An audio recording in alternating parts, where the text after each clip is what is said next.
Olá pessoal, aqui é o Marcos Eduardo, sejam bem-vindos ao canal Dinheiro.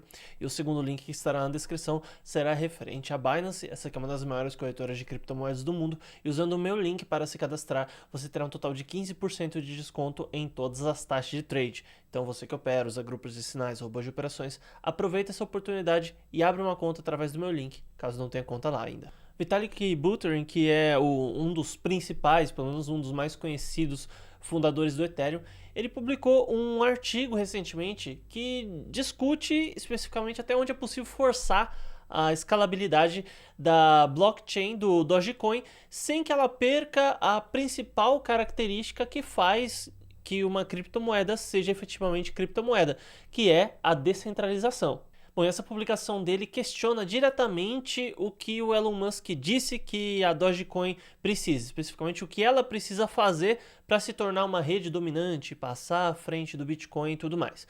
Então ele falou especificamente que é necessário acelerar o tempo de bloco em 10 vezes, aumentar o tamanho do bloco em 10 vezes e reduzir a taxa em 100 vezes. Isso foi o que o Elon Musk afirmou. Então, a primeira coisa que ele afirma é que precisa ter muita calma. O que ele falou não é tão simples assim como ele falou, né? Então, o Elon Musk ele fez a coisa toda parecer um joguinho simples que você vai lá, mexe um negocinho ou outro e tá tudo resolvido. E, na verdade, existem uma série de fatores técnicos que dariam um trabalho imenso e ainda correria o risco de acontecer isso, né? A blockchain, ela perder a sua característica de descentralização. Então, na opinião dele, a única forma de uma rede ser verdadeiramente segura é aumentar, maximizar o número de usuários que podem executar um node. E a ideia do Musk é o extremo oposto disso. Em vez de ter bastante gente executando um nó, você vai aumentar a dificuldade em relação aos requisitos de hardware necessários para a pessoa se tornar validadora. Então, consequentemente, haveria uma redução de pessoas trabalhando nesse nó. E menos pessoas trabalhando, a gente segue na direção da centralização. E aumentar em 10 vezes o tempo e tamanho do bloco, por exemplo, exigiria uma largura de banda, um armazenamento e potência computacional que um usuário comum não conseguiria atingir para executar um node na blockchain. Então isso não seria coisa para qualquer um. Então a gente tem um conjunto de problemas que envolvem toda essa situação.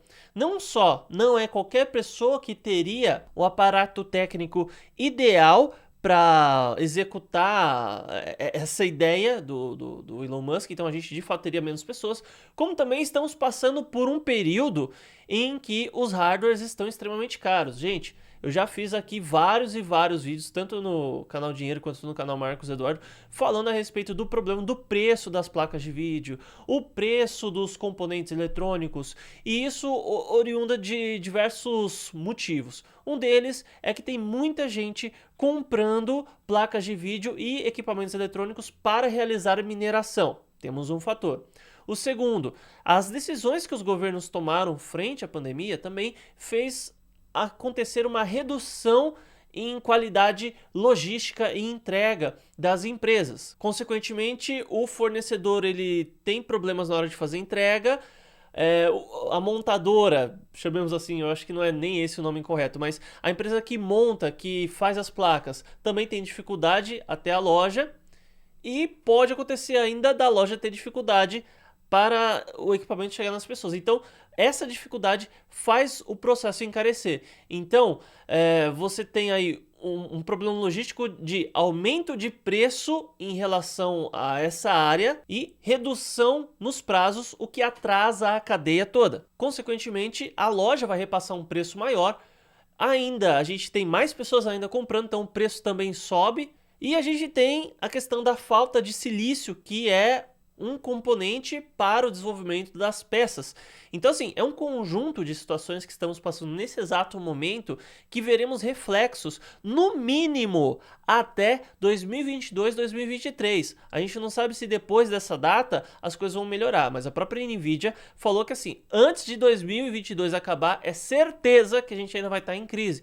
Então, uma placa de vídeo que era para custar, sei lá, R$5.000, que é uma RTX 3090, ela está custando mais mais de 20 mil reais. Então assim, isso não faz sentido. Então não é qualquer pessoa que pode minerar isso, como quem vai entrar agora e ainda não tem os componentes, teria que ter um custo relativamente absurdo. Então, desse modo, a escalabilidade forçada tornaria a atividade viável apenas para quem é especializado no assunto, para quem é um verdadeiro investidor disso tudo. Você ia eliminar os amadores. E justamente eliminar os amadores é algo terrível, é uma péssima solução, porque eles são responsáveis por muitos dos feitos e muito do processamento de dados que existe no mercado hoje. E para que uma blockchain ela seja descentralizada, é crucial que os usuários reguladores sejam capazes de executar o nó e ter uma cultura em que executar nós seja uma atividade comum. Só que o interessante é que o Vitalik Buterin, ele foi lá e postou todo esse conjunto de informações técnicas explicando detalhadamente por que é que não é uma boa que as coisas que o Elon Musk disse se concretizem. Né? E o interessante é que ele não pegou ponto a ponto e foi respondendo o Vitalik. Não, ele pegou e falou que o Vitalik tá falando isso porque ele tá com medo que o Dogecoin cresça e fique maior que o Ethereum, que é a moeda que ele desenvolveu. Então assim, poxa, velho, esse é o argumento que você tá usando, né? Então quer dizer que o cara foi lá, apresentou um monte de dados científicos e sobreposições de argumento, e você não tem o que responder, fala sobre a pessoa do cara, questiona as intenções dele. Isso não faz o menor sentido. Isso é uma criancice, isso é uma molecagem argumentativa, pura e simplesmente. E o interessante também é que, apesar do Elon Musk ter falado, vamos fazer isso 10 vezes, vamos fazer 10 vezes, não sei o que, vai reduzir a taxa em 100 vezes, ele não explicou como que ele pretende fazer isso. Ele não deu o menor detalhe. A impressão que a gente tem é que ele não sabe nem do que ele está falando. Mas e você? Você acredita que o Elon Musk, de fato, ele sabe do que está falando e está escondendo o jogo? Ou ele simplesmente é um ator que está representando um papel de bilionário mega inteligente? Coloque aí nos comentários. Muito obrigado por ter assistido, espero que o vídeo tenha sido útil e até mais.